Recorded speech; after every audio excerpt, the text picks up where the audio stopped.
Playing in a small club like Cargo's, I personally really enjoy it. Some of the bigger gigs that we've done are just so much kind of goes into kind of preparing them, and it becomes quite a pressure gig. Doing a smaller gig, it's just much more intimate and friendlier. You can see the crowd, you know, they're right by your feet in a way. It's more like kind of family vibe.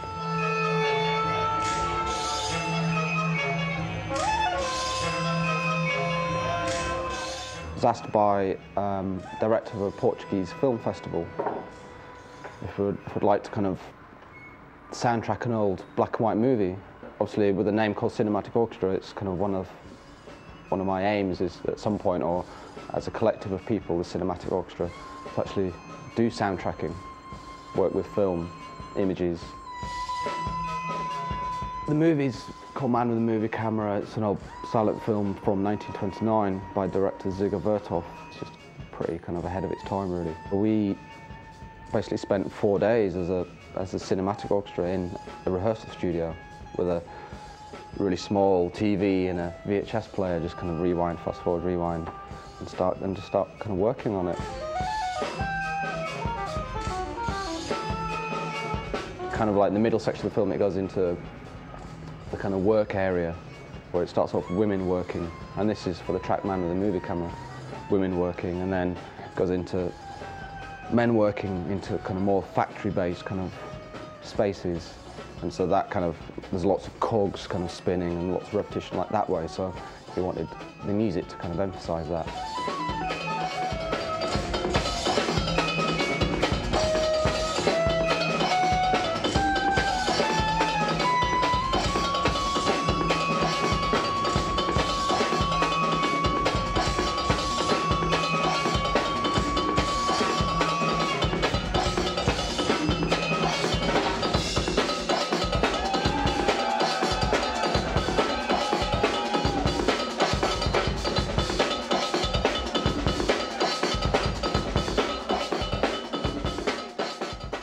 The on-stage vibe is really important in the music.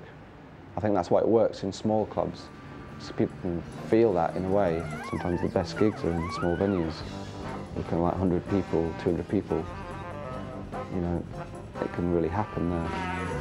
Your head is like a yo-yo, your neck is like a street.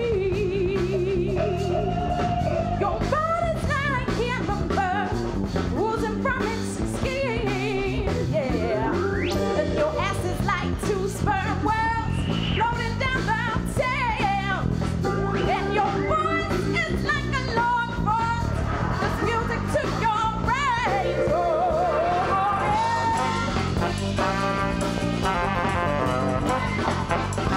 yeah. And we've got this thing which is a real kind of understanding about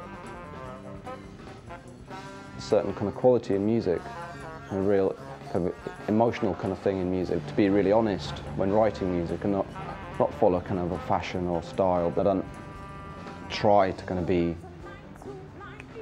very intelligent about music. I don't know very much about music, but I'm quite in touch with my emotions, you know, in that respect. Real deep now, 'cause your love is like an oil well. Deep, deep, deep, deep. Here in Congo with all of you wicked people. Why be that?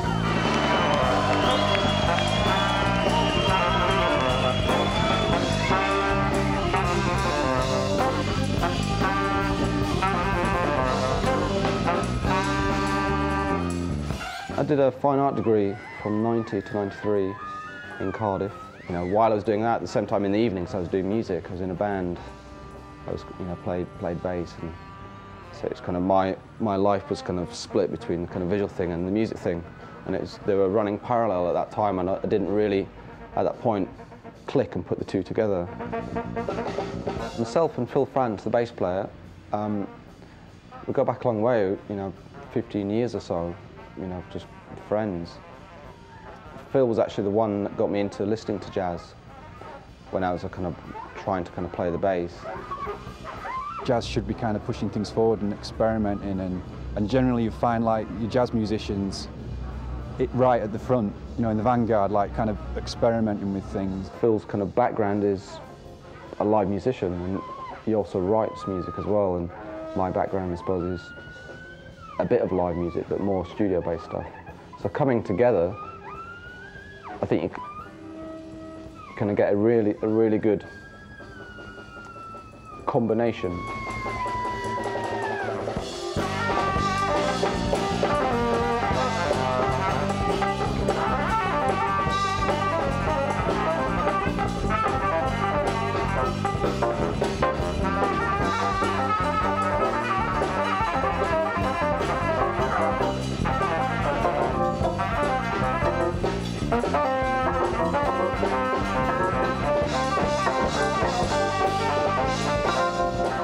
In a way, Phil's learning a lot from me, and I'm learning a lot from Phil, and it's through kind of questions.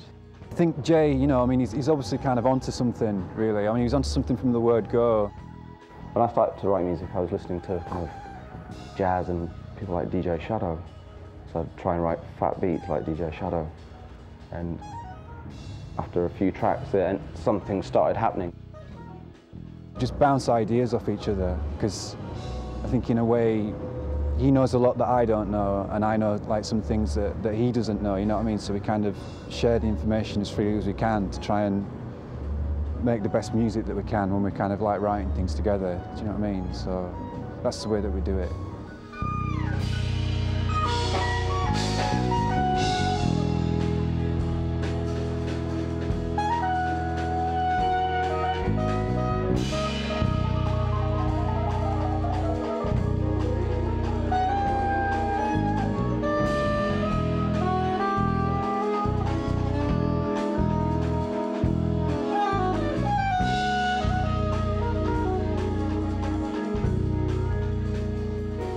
Sometimes where there's been points during gigs where things have just, to me, felt just absolutely brilliant, and kind of a swell up and feel like a mom's going to cry. All these guys giving so much to this music that I've written. You know, their involvement, they're kind of making it even something bigger, and kind of you know, opening it out even more. And that's, sometimes I get those kind of emotions which are kind of quite overwhelming, really. And other times, yeah, it's like, shit, I forgot to pay the gas bill.